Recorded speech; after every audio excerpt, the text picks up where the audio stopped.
오늘 그것을 보면 살리라, 그것을 보면 살리라라는 제목으로 말씀 나눕니다. 신명기 21장 2절부터 3절 보시면 가나안에 대한 이스라엘의 첫 승리가 나오고 있습니다. 그러니까 가나안 남부 지방, 네겝이라고 부르는 그 지방에, 이스라엘 남부 지방은 지금 가도 굉장히 메마른 광야지대입니다.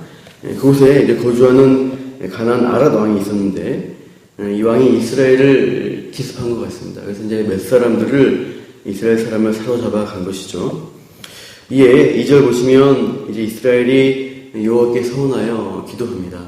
주께서 만일 이 백성을 내 손에 넘기시면 내가 그들의 성읍을 다 멸하리이다 하니까 3절 여호와께서 이스라엘의 간구를 들으시고 응답하십니다. 그래서 아랏 왕의 성읍을 다 멸하게 하시고, 그래서 이제 그곳 이름을 호르마라는 지명으로 붙이게 됩니다. 3절에 나오죠. 그런데 이 호르마라는 이 장소가 앞에 봤던 20장의 게데스라는 지명과 마찬가지로 좀 특별한 의미가 있습니다. 우리 게데스를 복습해 보시면 그 게데스는 게데스 바네아라고 해서 이스라엘의 12 정탐꾼 사건으로 믿음에 실패한 그 장소라고 했습니다. 불신앙의 징계로 인해서 1세대가 죽기까지 38년 동안 이스라엘은 광야를 유랑하게 됩니다. 그 사건이 이제 민수기 13장, 14장에 나오고 있습니다. 그리고 38년 후에 다시 게데스라는 곳으로 돌아오는 게 앞에 20장이었습니다. 여기서 보세요. 아론의 불신앙적 행동으로 지도자인 그들 또한 약속의 땅에 들어가지 못하는 결과를 불행해 놨습니다. 그런데 하나님은 약속의 땅을 향한 백성의 재출발을 위해서 다시 게데스로 이제 불러오셨던 거예요. 그래서 목말라 불평하는 백성을 향해서 하나님은 자비를 베푸셔서 또 이들을 믿음의 세대로 만들어 가시는 해출발을 하신다는 의미를 볼 수 있습니다. 어떻게 보면 이스라엘이 믿음의 세대로 재출발을 하는데 과거의 실패의 경험, 그 기억을 이제 남겨주지 않고 승리라는 첫 단추를 꿰어주시는 게 20장 이후에 21장 1절에서 3절 사건입니다. 이 불신의 1세대가 하나님의 승인 없이 마음대로 가나안 남방에 들어갔다가 철저히 패배해서 쫓겨난 곳이 민수기 14장 45절 보시면 호르마라고 되어 있습니다. 그 장소입니다. 38년 전에는 철저한 패배를 당하게 하신 그곳에서 이제는 하나님이 새 출발하면서 완전한 승리를 거두게 해주셔요. 그 장소의 이름을 호르마라는 이름, 철저한 파멸, 봉헌이라는 뜻을 가진 호르마로 붙이고 있습니다.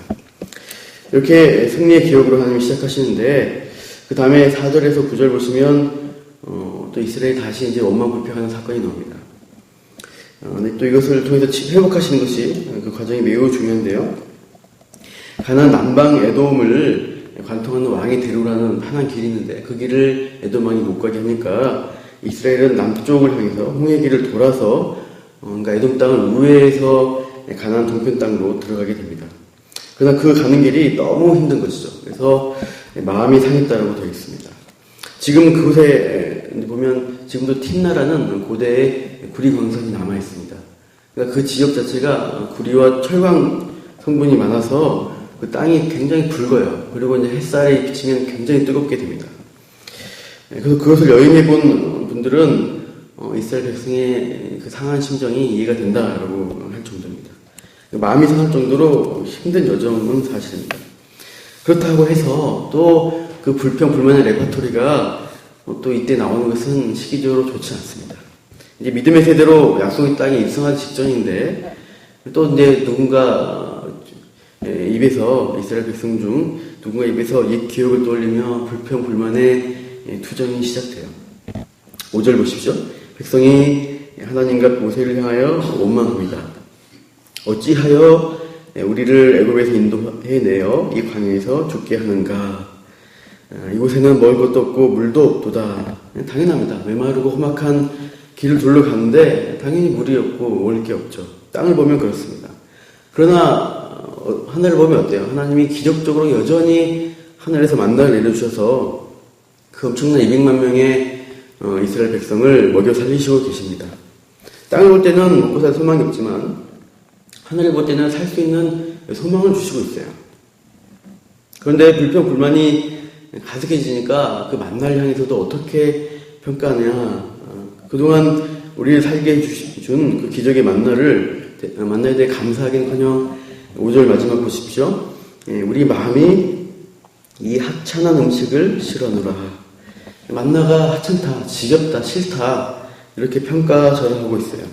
오래도록 먹어와서 당연하게 느껴지고 매번 똑같은 음식 재료이기 때문에 실적 날 수가 있습니다.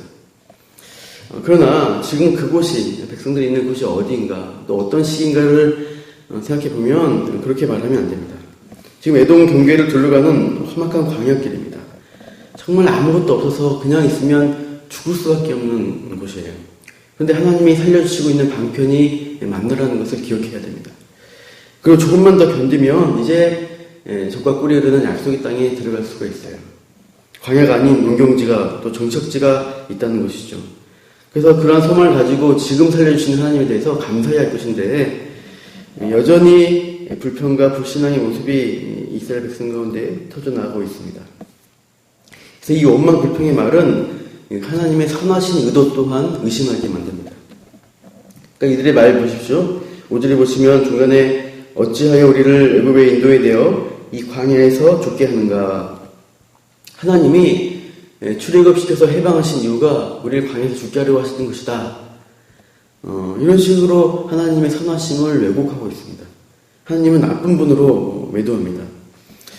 에덴 동산에서 아담과 하와에게 하나님이 모든 것을 공급하여 주셨습니다. 그런데 하와가 먼저 뱀의 유혹을 듣고 어떻게 돼요? 하나님이 더 좋은 것이 있는데 그래서 감추시고 우리에게 주시지 않는 거야. 하나님은 선하지 않으셔라고 하나님을 의심케 만듭니다. 그것을 인해서 이제 범죄하게 되죠.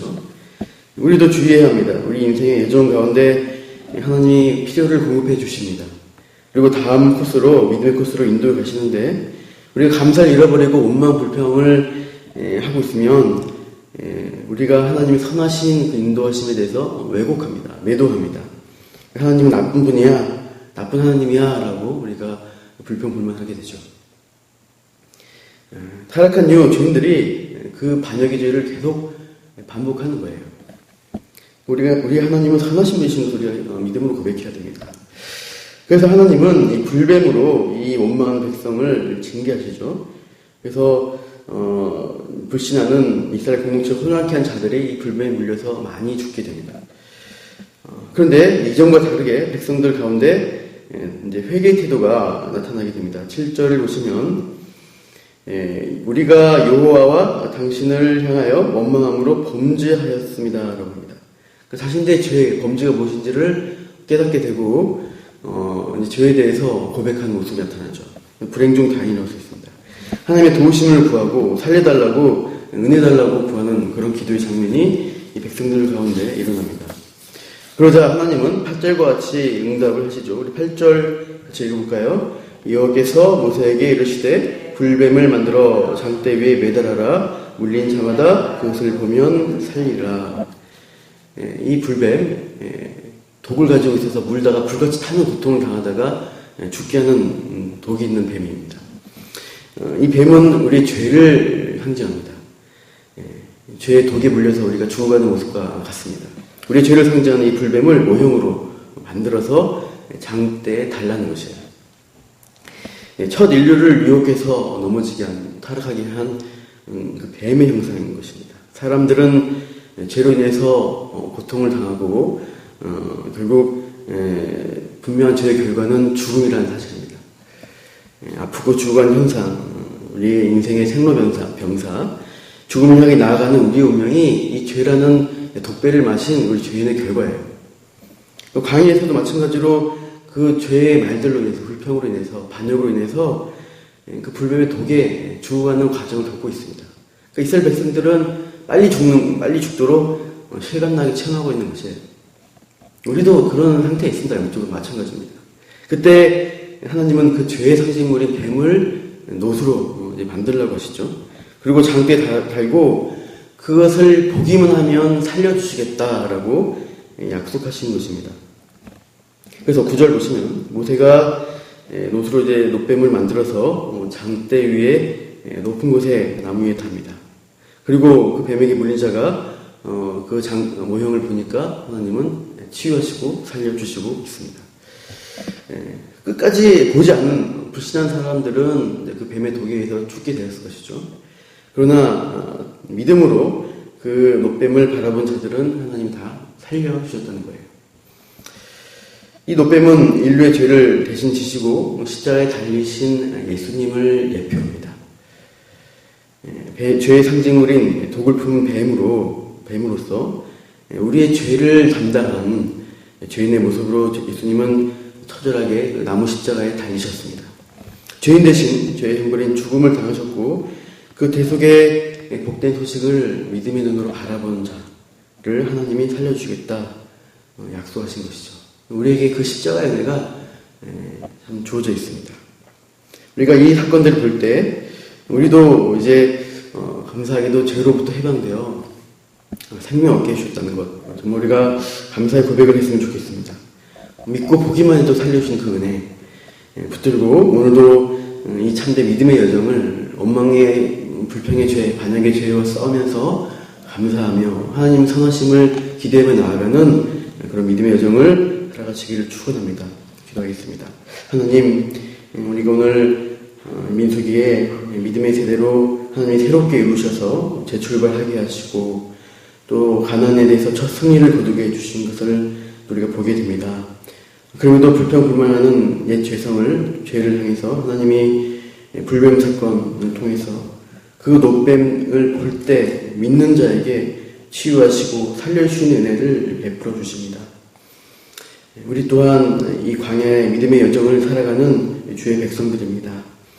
우리에게도 이 죄의 독을 이길 수 있는 예수님의 복된 그 소식, 복음의 은혜를 우리에게 주셨습니다. 오늘도 세상을 살아가는 일이 광야 같고 메마르고 참 마음이 상할 수 있는 일들이 있지만 그때 하나님 우리 입술로 원망 불평하고 하나님의 선하심을 의심할 것이 아니라 살려주시고 있는 은혜에 대해서 우리가 감사를 고백하며 믿음으로 고백하며 또 그 하나님이 선하신 다음 인도하심을 기대하며 참아 인내하는 귀한 하루의 삶, 앞으로의 삶이 되게 하여 주시옵소서. 이 시간도 믿음으로 기도할 때 선한 응답을 기대합니다. 감사하며 이 모든 말씀 예수님 이름으로 기도합니다. 아멘.